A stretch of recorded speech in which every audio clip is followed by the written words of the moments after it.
మంచిర్యాల జిల్లా మందమరిపట్నం CR club లో Singareni collieries employees union CITU రాష్ట్ర మహాసభలు ఘనంగా నిర్వహించుకున్నారు. ఈ మహాసభల ప్రాంగణంలో సిఐటియు ఫౌండర్ సిపిఎం పార్టీ జిల్లా మాజీ కార్యదర్శి చేతుల మీదుగా జెండా ఆవిష్కరణ చేసి అమరవీరులకు నివాళులర్పించారు.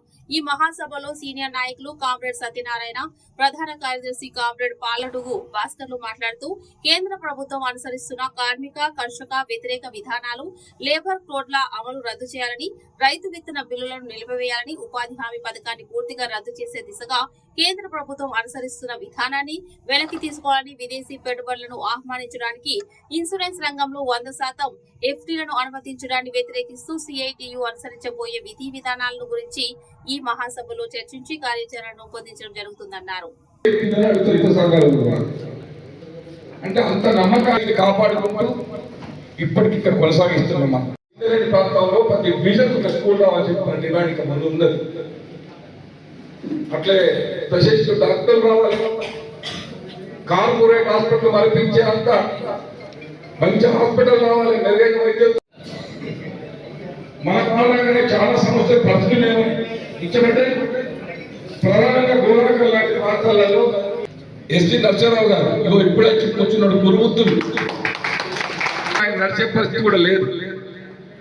కానీ నిన్న మాట కలిసి చెప్తే వచ్చి కూర్చున్నాడు అక్కడ. ఇప్పుడే మొండయ్య గారు, పిష్ట గారు ఈ ప్రాంతానికి సంబంధించి మన సింగరేణి సెంప్లాస్తున్న వ్యవస్థాపకుల్లో వీళ్ళు మొదలకి కానీ భూపాలపల్లి కానీ ఎన్టీపీలో 2 సార్లు గెలిచినాం. అక్కడ బెల్లంపల్లి మందమరి ఏరియా కానీ మొట్టమొదటి గోదావరి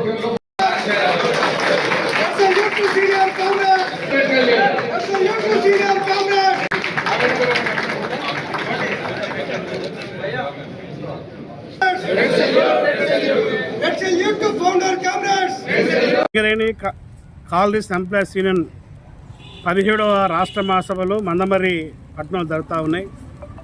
ఈ మందమరి పట్టణంలో జరుగుతున్నటువంటి సందర్భంలో మేము కేంద్ర ప్రభుత్వాన్ని, రాష్ట్ర ప్రభుత్వాన్ని డిమాండ్ చేస్తున్నాం. మీరు అనుసరించేటువంటి విధానాల వల్ల ప్రభుత్వ రంగ సంస్థలన్నీ కూడా ఇప్పుడు ధ్వంసమయ్యేటువంటి పరిస్థితి ఉంది. మీరు ప్రవేశపెట్టినటువంటి నేషనల్ మానిటైజేషన్ పైప్ లైన్ ద్వారా ప్రభుత్వ రంగ సంస్థల్ని అమ్మాలని చెప్పి కేంద్ర ప్రభుత్వం చూస్తూ ఉంది. అందులో భాగంగా కోల్ ఇండియాలో ఉన్నటువంటి సింగరేణిలో ఉన్నటువంటి బొగ్గులను కూడా ప్రైవేటు వాళ్ళకి కట్టబెట్టాలని ప్రయత్నాలు చేస్తున్నారు.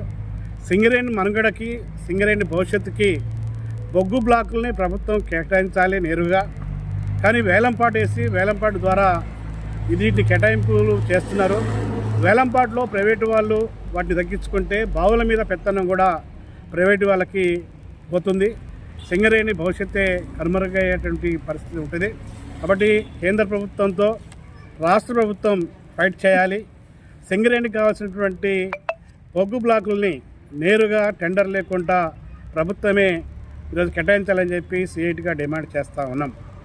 రాష్ట్రంలో, కేంద్రంలో ఉన్నటువంటి ప్రభుత్వాలు అనుసరించేటువంటి ప్రజా సమస్యల్ని పరిష్కరించకుండా ప్రజా వ్యతిరేక విధానాల మీద రాజీ లేని పోరాటం చేయాలని చెప్పి సిఐటి భావిస్తుంది.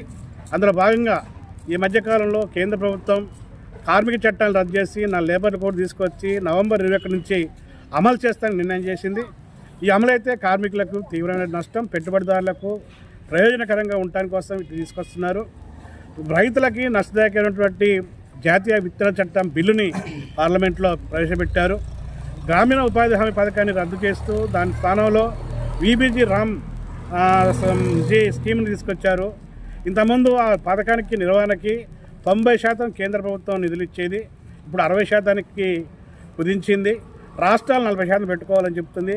రాష్ట్ర ప్రభుత్వం దగ్గర డబ్బులు లేవు, నన్ను కోసినా కానీ పైసా రాదని చెప్పి రేవంత్ రెడ్డి గారు ప్రకటిస్తూ ఉన్నాడు. అయితే దీని పథకం ఇట్లా యాశ్చర్యంగా అమలైతే గ్రామీణ ప్రాంతాల్లో పేదలకి పని లేకుండా పోతుంది. ప్రభుత్వ రంగ సంస్థలతో పాటు ఇన్సూరెన్స్ రంగంలో 100% ఆ ఎఫ్డిఐ కోసం పార్లమెంట్లో బిల్లు పెట్టారు. ఇట్లా పచ్చి ప్రజా వ్యతిరేక, రైతు వ్యతిరేక, కార్మిక వ్యతిరేక విధానాలు తీసుకొచ్చారు. వీటన్నిటికి వ్యతిరేకంగా లేబర్ కోడ్లను రద్దు చేయాలనేటువంటి ప్రధాన డిమాండ్ మీద ఫిబ్రవరి 12వ తారీఖున దేశవ్యాప్తంగా సార్వత్రిక సమ్మె జరగబోతూ ఉంది. మన రాష్ట్రంలో ముఖ్యంగా సింగరేణిలో ఈ సమ్మె 100% జయప్రదం కావడం కోసం ఈరోజు జరిగేటువంటి మహాసభల్లో కార్యాచరణ రూపొందిస్తున్నాం.